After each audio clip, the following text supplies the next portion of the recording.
পানি জলাবদ্ধ হয়ে যায়। নাই, নদী নাই, পানিটা যাবে কোন, বড় একটা খাল নাই, এটার জন্য পানি এখানে আটকে যায় বাসা বাড়ির কাছে।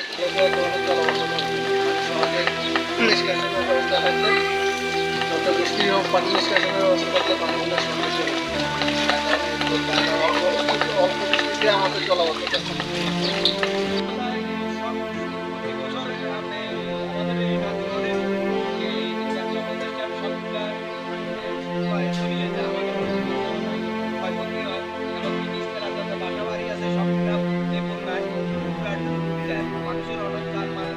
অনেক ক্ষতি হয়। জলাবদ্ধতা আমাদের কখনো যায় না, যত সরকার পরিবর্তন হয় কিন্তু আমাদের জলাবদ্ধতা থেকে কাজ করে না। সবাই সব করে কিন্তু আমাদের জলাবদ্ধতা থেকে সবাই কোনো ভূমিকা কেউ রাখে না। প্রতি বছর আমাদের এই ব্যবসা প্রতিষ্ঠান নিচতলা বাড়িঘর সবগুলো স্কুলে গেছিলাম কারণ স্কুলে মনে করছিলাম আজকে পরীক্ষা আছে, তবে পানির কারণে আজকে পরীক্ষা বাতিল করে দিয়েছে।